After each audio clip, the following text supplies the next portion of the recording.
Alors qu'on pensait que la situation commençait enfin à se stabiliser, par exemple, les taxes douanières contre la Chine tombaient à environ 30%.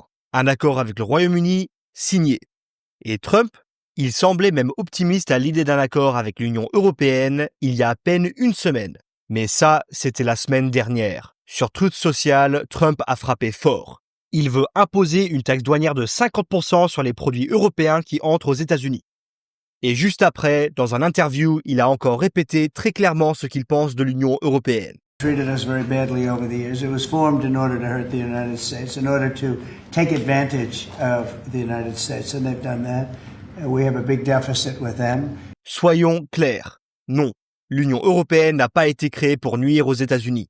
Et pour ceux qui soutiennent Trump, vous pouvez cliquer sur la vidéo juste au-dessus pour découvrir la vraie histoire de la création de l'UE. Spoiler, c'était surtout pour éviter une nouvelle guerre et pas pour embêter l'Amérique. Mais alors, pourquoi cette taxe douanière de 50% arrive maintenant ?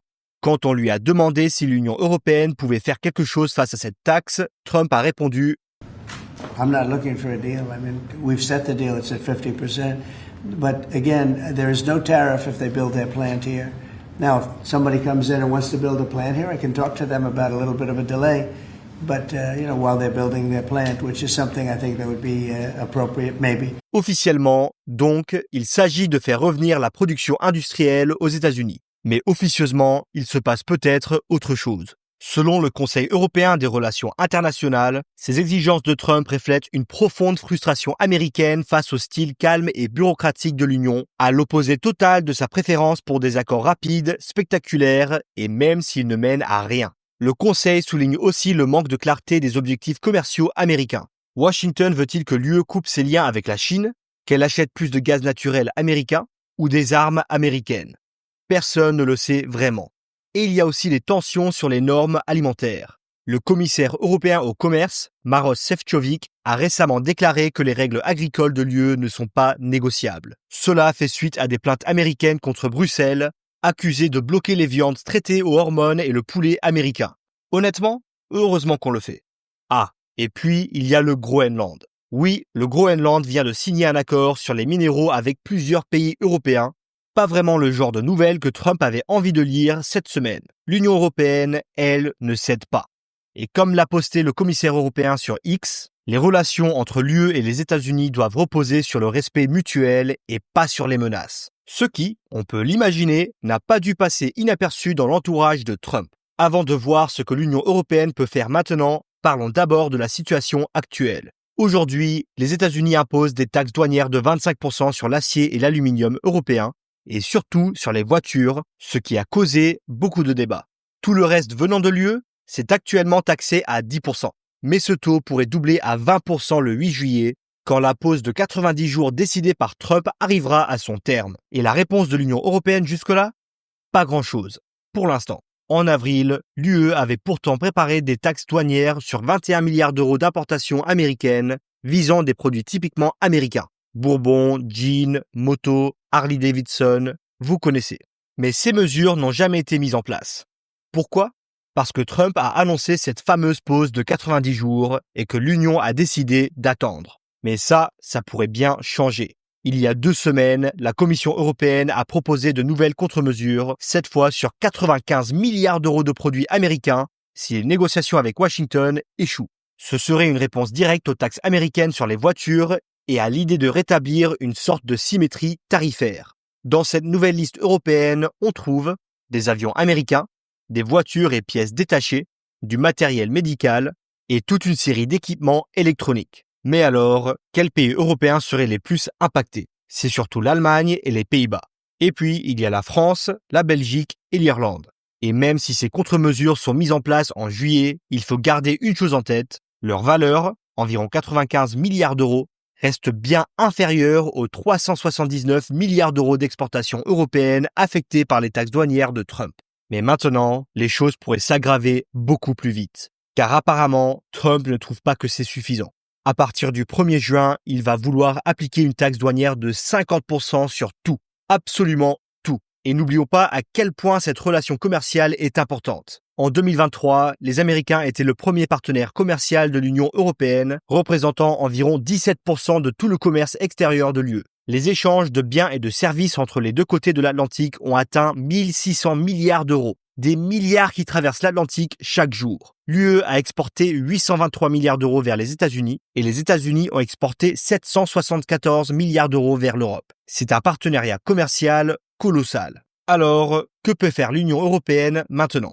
On voit 3 options possibles. Et la première, c'est ne rien faire. Dans ce scénario, l'UE choisit de ne pas riposter et préfère miser sur les négociations, en espérant obtenir des exemptions ou une baisse des taxes douanières. L'espoir, c'est que Trump, qui change d'avis tous les jours, finira par revenir en arrière sur les 50% ou conclura un accord de dernière minute pour éviter la catastrophe. Mais ne rien faire comporte des risques. Cela envoie le message que l'Europe peut se laisser intimider et ça, ce n'est jamais une bonne position de départ. La deuxième option, c'est de répliquer avec des taxes douanières ciblées et limitées. Concrètement, cela voudrait dire mettre rapidement en place le paquet de taxes de 95 milliards d'euros que la Commission européenne a déjà préparé et peut-être même ajouter un peu de pression sur des secteurs politiquement sensibles. Par exemple, l'UE pourrait viser les exportations de soja venant de la Louisiane, l'état d'origine de Mike Johnson, président de la Chambre des représentants et allié fidèle de Trump au Congrès, ou encore frapper des entreprises proches de l'administration Trump. Mais ce genre de riposte est à double tranchant. Sur le papier, cela peut sembler ferme. Mais dans les faits, ça peut donner une impression de prudence, voire de faiblesse. C'est exactement ce qu'il s'est passé lorsque l'UE avait taxé le whisky bourbon. Trump avait aussitôt répliqué en menaçant d'imposer 200% de taxes sur les spiritueux européens. Et là, que faire? Soit l'Union recule et revient à l'option numéro 1, soit elle passe à l'étape suivante, l'escalade totale et la troisième option, une guerre commerciale. Cela voudrait dire une riposte large et proportionnée sur la majorité des importations américaines. Par exemple, l'UE pourrait répondre avec une taxe douanière fixe de 50%, exactement comme les Américains viennent de faire. Oui, ce serait coûteux, mais l'histoire montre que cette stratégie peut fonctionner. La Chine, par exemple, est allée jusqu'à imposer des taxes de 135% pendant la guerre commerciale avec les États-Unis. Et au final, Washington a reculé une fois que les conséquences économiques sont devenues trop lourdes à supporter. Peut-être que le même scénario se reproduira. Et surtout, l'UE a de vraies cartes en main. Elle pourrait frapper là où les Américains sont particulièrement vulnérables, les services. Car si l'Europe a un excédent commercial de 157 milliards d'euros dans les biens, elle affiche un déficit de 109 milliards dans les services, notamment dans le numérique, où les entreprises américaines dominent le marché. Des géants comme Google ou Meta pourraient donc se retrouver dans le viseur de Bruxelles.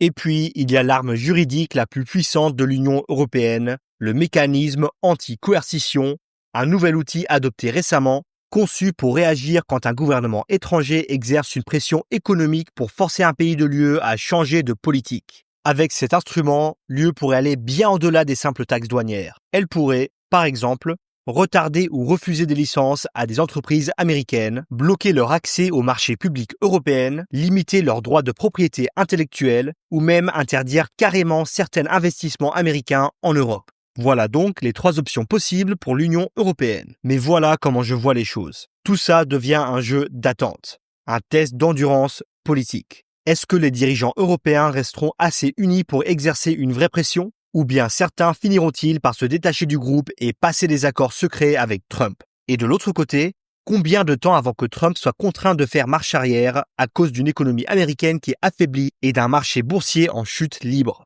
N'oublions pas, la dernière guerre commerciale avec la Chine, elle a aussi vite dégénéré, puis brusquement cessé.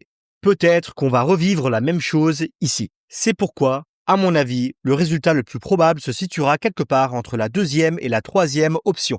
Je peux imaginer que l'UE riposte avec des taxes ciblées sur les avions et les voitures, et qu'elle combine ça avec une pression réglementaire sur les géants américains du numérique grâce à des outils comme le Digital Markets Act ou le Digital Services Act. Et pour être honnête, tout ça semble un peu fou. Trump ne veut pas coordonner de nouvelles sanctions contre la Russie, mais il n'a aucun problème à imposer une taxe de 50% sur l'Europe. Du coup, on doit se demander, qui sont ses vrais alliés?